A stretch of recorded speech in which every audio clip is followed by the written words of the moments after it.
Hello out to all you wonderful people. This is Andre, the Game Idea Guy. Thank you once again for lending me your time and your ear listening into another what if discussion from me. And yes, I do know that it has been a mad minute since I have done one of these, and it's not like I haven't had the ideas, I just haven't sat down and done them. But I'm bringing them back, and I may be alternating them with my Why You Know Game discussions, just because I think I don't want to overload one and I don't want to overload the other, and I can swap them out back and forth as needed. That way, there's still content coming, and you guys will have stuff that I can talk about and that you can, you know, run your mind through. Now, this what if discussion is going to be what if Nintendo partnered with Disney instead of Universal for Super Nintendo Land? And there are several things that I think would actually change a lot because Disney has a lot of influence and so does Nintendo. And marrying the two companies in some sort of project would obviously have benefits for both of them in the long run. And it would be, honestly, probably be pretty good. Now, had Nintendo and Disney, buttered each other up and got together and contracted together to work on Super Nintendo Land, I honestly don't think it would have been too different than what they came up with working with Universal.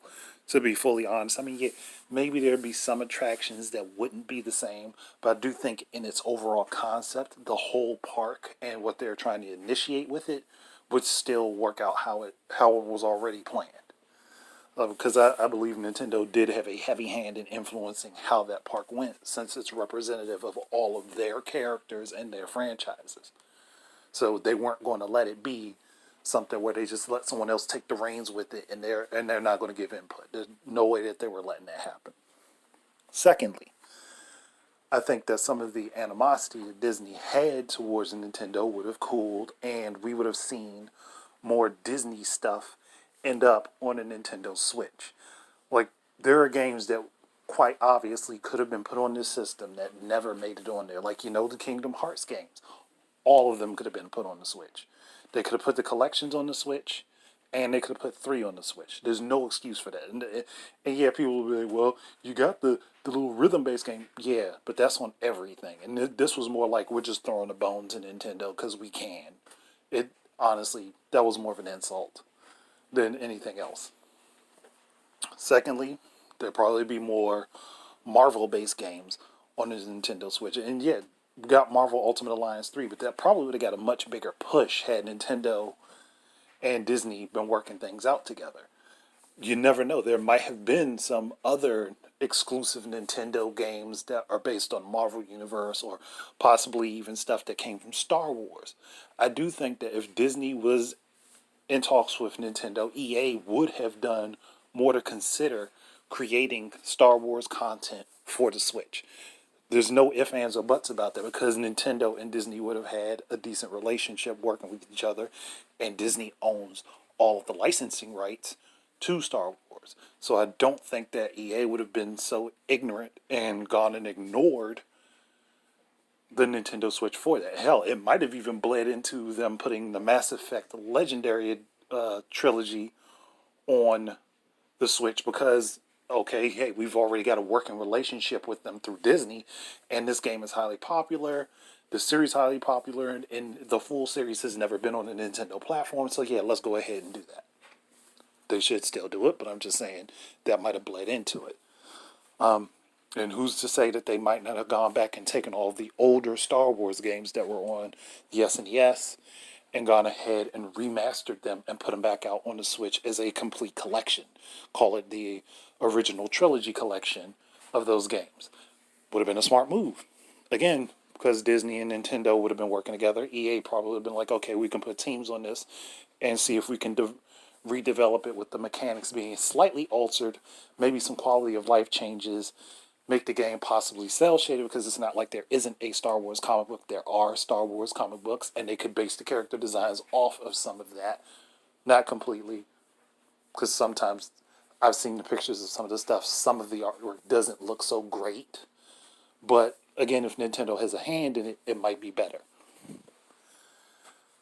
Another thing, Disney Infinity might have actually survived.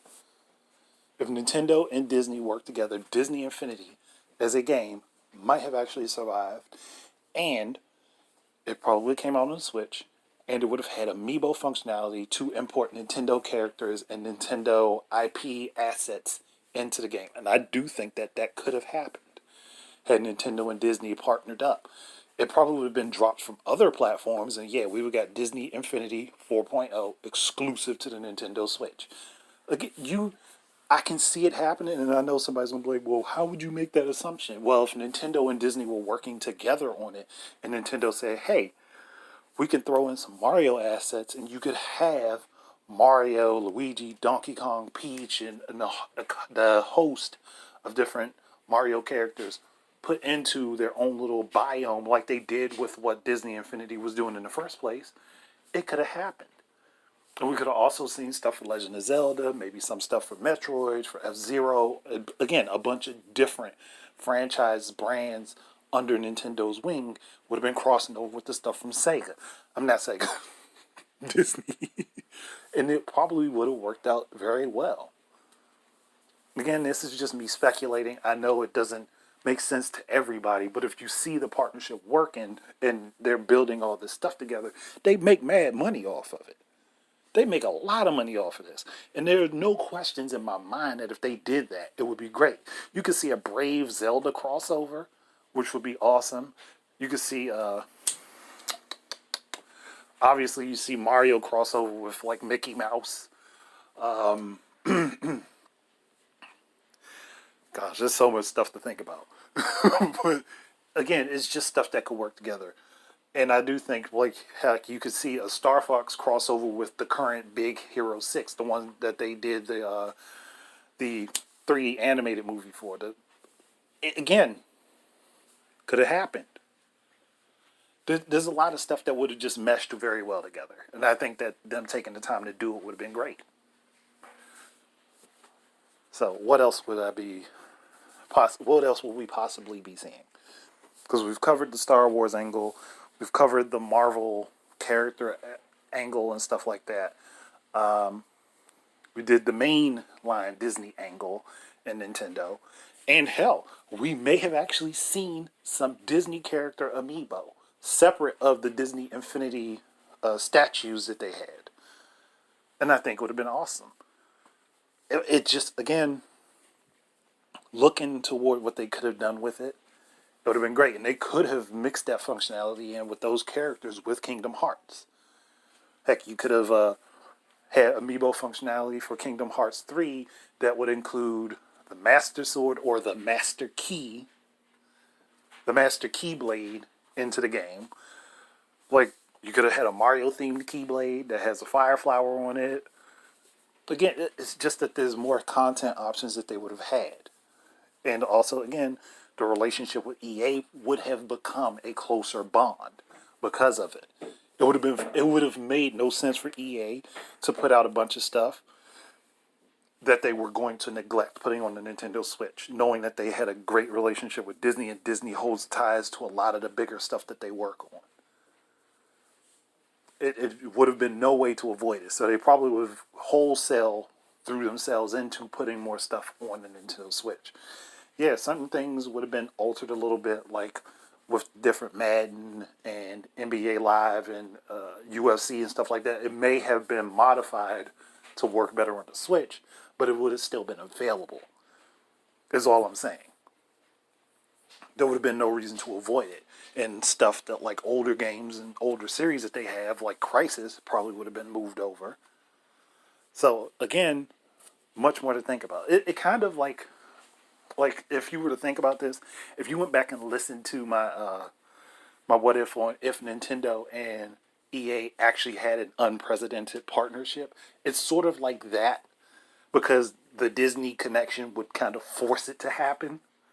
Because, again, there's a lot of money to be made, and it's just sitting on the table. That's just not happening. So things like the stuff from BioWare, like the Dragon Age series, probably would have ended up on the Switch. Knights of the Old Republic probably would have ended up on the Switch. Jade Empire probably would have ended up on the Switch.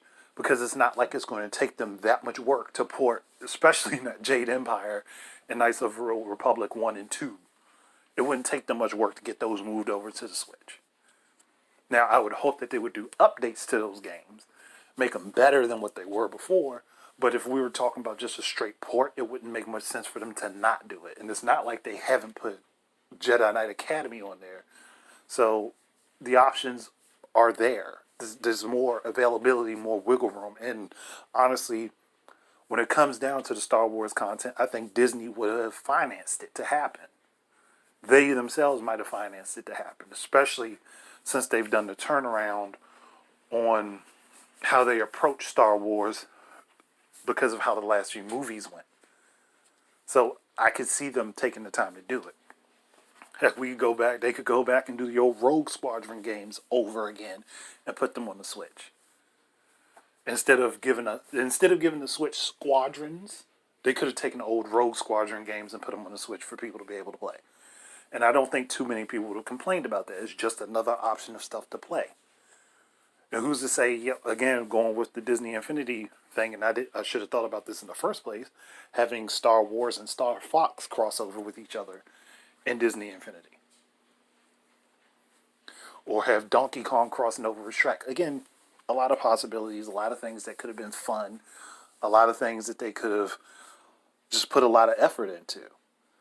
Maybe Disney's interactive game studios would have come back because they would have been working with Nintendo.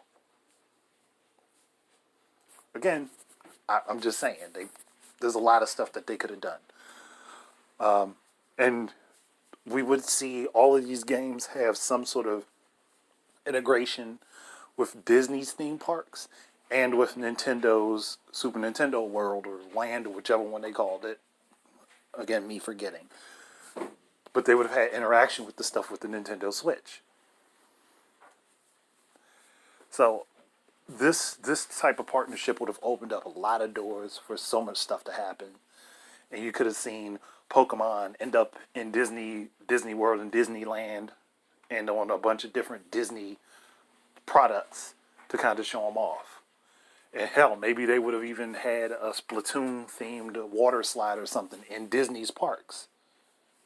Again, I'm just talking off the top of my head, things that they could have thrown in that probably would have, one, spruced up the relationship between both companies, and two, would have drawn a lot of attention, three, would have made them a crap ton of money, and four, would actually better people's opinions of Disney currently. Because Disney, whether a lot of people know it or not, they're in the crapper with a lot of people because of things that they've done. So, again, just me thinking it out loud. Maybe I'm overthinking. Maybe I'm over-processing stuff. But it would make a lot more sense. And then the Saturday, what was it, the Saturday afternoon, the Saturday morning cartoon collection that ended up on every platform but Nintendo would have been on Nintendo because those games actually started on Nintendo in the first place. Anyway, so again, just a lot of stuff to consider. And for all of my Smash fans, Sora or Roxas may have actually ended up in Smash. So, and I know there's going to be those people out there that say, well, we don't need another sword character, but y'all also asking for these sword characters. So I don't want to hear it. You can kiss my butt on that one. Which either one of them would have been good to put in the game, or they could have been character swaps for each other, because it's not like, and honestly, if they both have keyblades, you could consider that to say that they may do things, some moves and things the same. Kind of just like how Richter and Simon Belmont have blended moves together in Smash, even though some of those moves weren't Simon's and some of those moves weren't Richter's. They just gave them to both of them. They're from the same clan, so it makes sense that they both know how to do the same thing. And if I remember correctly, I haven't played through Kingdom Hearts, but if I remember correctly, Roxas had Sora's soul in him at some point. So, again, it makes sense. You ain't got to agree with me, but it would make sense. What else can I add to this? Because I think I've kind of just shot off and run through a lot of this stuff very quickly. But I don't see anything else that I think really needs to be added, because there will be more to be seen. And who knows? Maybe Nintendo and Disney would get together and talk to EA and say, "Well, remember that Star Wars game, that big action adventure Star Wars game that we canned? Bring that back." Probably would happen. That, and I could think of Star Wars: The Old Republic ending up on the Switch, like I had suggested it should have in the first place. So again, there was a lot of opportunity there for stuff to be added in where it was taken away, or where the possibilities kind of got hindered by basic squabbling between these companies because they don't have a direct working relationship with each other at this point in time. They should, or they could have, but they don't. So I'm going to leave this here. I'll leave it open ended for other people to go ahead and make their comments and say what they want to add down below. Just tell me what you guys think might be stuff that Disney could have enhanced Nintendo's side with, and stuff Nintendo could have enhanced Disney side with. Hell, maybe the movies that Nintendo's working on right now would have been in the hands of Disney and Pixar. You never know. I mean, I think one of them might actually be, but I'm not certain. But again, I'm ending it here. Thank you guys very much for listening. Keep your eyes and ears up for more stuff from me. And until the next time, enjoy your games and peace out, everybody.